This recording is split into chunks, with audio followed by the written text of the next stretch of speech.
Feliz Natal! Opa, hoje não é o Natal, correto? Mas estamos ainda em dezembro. Antes tarde do que nunca. Vamos ver?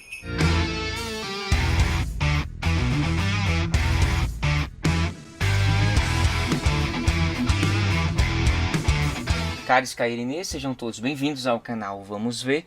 Eu sou o professor Marcos e neste vídeo eu vou te mostrar 3 erros do Natal.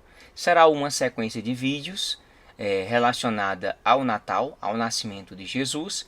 E neste vídeo eu irei falar sobre 3 erros do Natal. O próximo vídeo eu irei falar sobre 3 erros no Natal, ok? Vamos ver.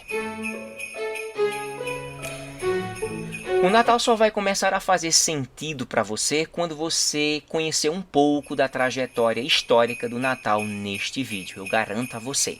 Assista o vídeo até o final. Neste vídeo você irá conhecer os 3 erros do Natal, certo? O primeiro erro é você achar que Jesus de fato nasceu em dezembro. E nós podemos extrair aí, eu nominei como um erro climático.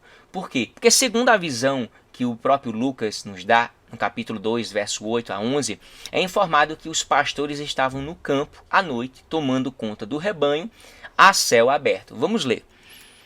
Naquela mesma região, havia pastores que estavam no campo à noite, tomando conta do rebanho. Ou seja, era praticamente impossível os pastores estarem em dezembro. Por quê? Porque no hemisfério norte, o inverno ocorre sempre nos meses de dezembro, janeiro e fevereiro de cada ano. Então, os pastores não estariam à noite tomando conta do rebanho a céu aberto em uma época de muito frio. Então, eis o motivo de não ter sido em dezembro. Isso fica bem claro agora, perceber que não foi em dezembro, um período muito frio. Mas, afinal, Jesus nasceu em que mês? Ele pode ter nascido no mês de Etanim, que seria entre setembro e outubro. Alguns eruditos atuais, contemporâneos, afirmam que seriam em abril, ou 1º de abril, como editor da Bíblia em ordem cronológica, editado pela editora Vida.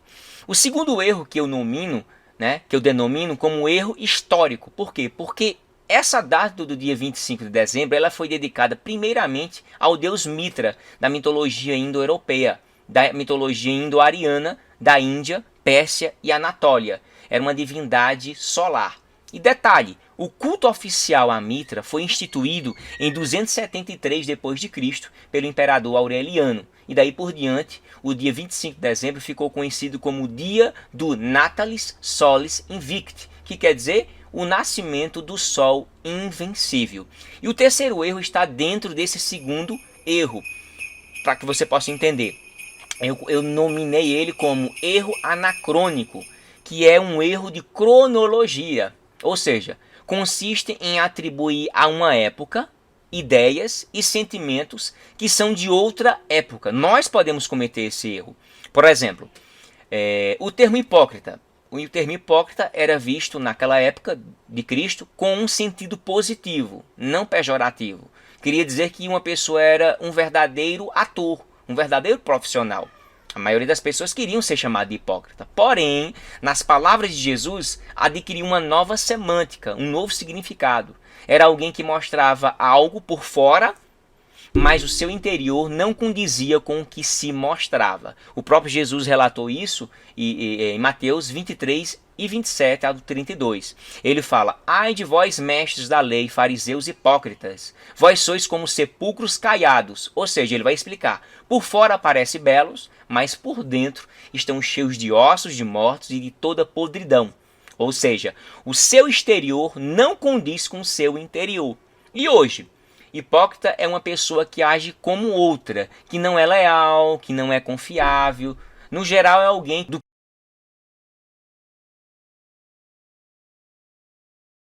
do que Jesus mostrou, apesar de se distanciar um pouco da ideia inicial. Para você entender o que eu quero dizer com um erro anacrônico ou anacronismo, vamos entender a cronologia dos fatos. Aí você vai entender. Foi a partir do ano de 313, através do Edito de Milão, que foi promulgado por Constantino Magno a liberdade de culto religioso naquela época. Daí por diante, então, passou a ser permitido a toda manifestação de crença em todo o império e também o fim do paganismo como religião oficial do Império Romano.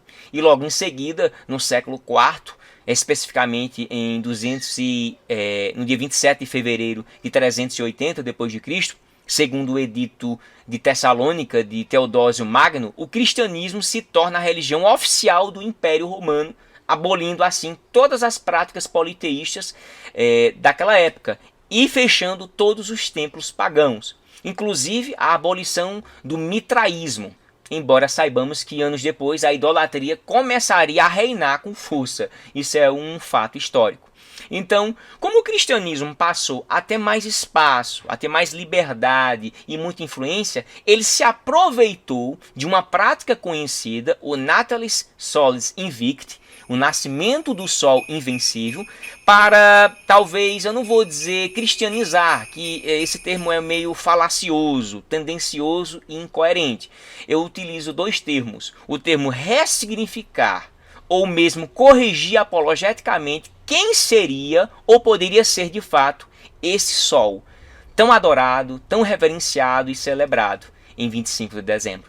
Aí encontraram uma brecha, em Malaquias 4:2, dizendo que nascerá o sol da justiça, isto é, uma profecia sobre o nascimento de Jesus que tornaria conhecido como sendo o sol da justiça. E isso foi uma estratégia muito boa para tentar tirar das mentes daquele povo o conceito primário paganístico, o conceito pagão antigo, e agora atualizar para uma nova visão cristã com um propósito de evangelização.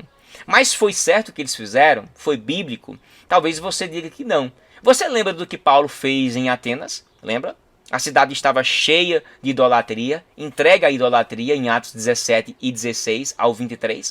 O que foi que Paulo fez? Ele demonizou todos? Não.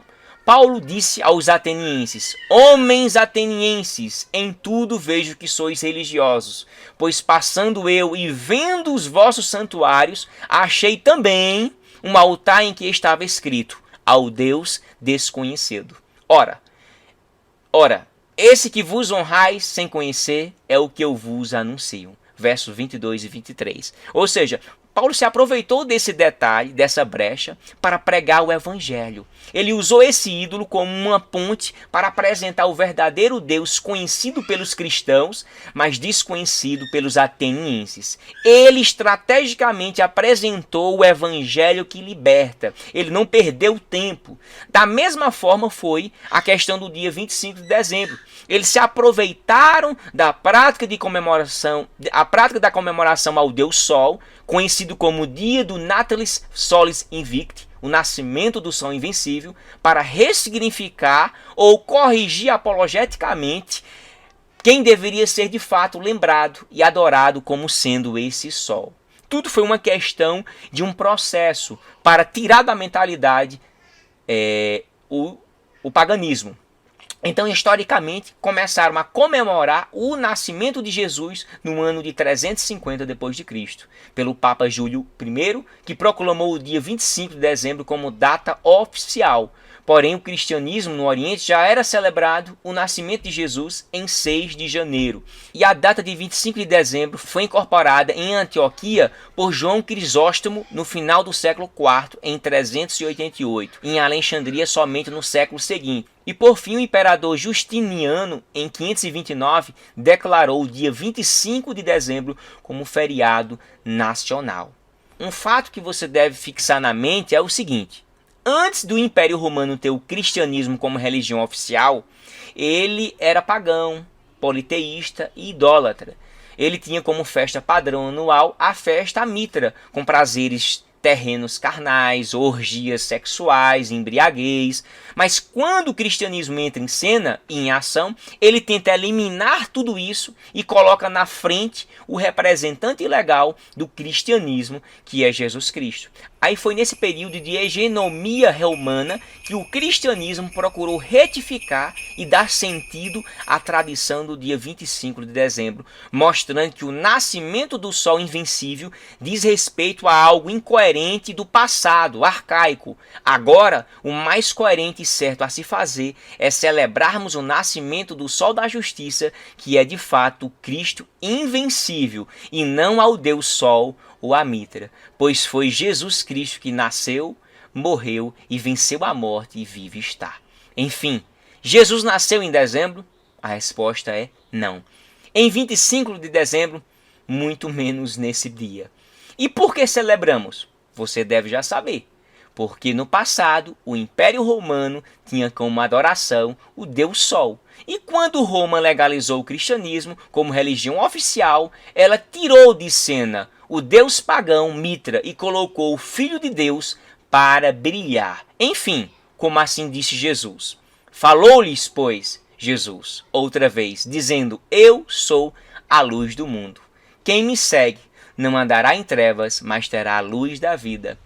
Assim disse Jesus em João 8,32. Espero que você tenha entendido a cronologia histórica porque nós celebramos o Natal.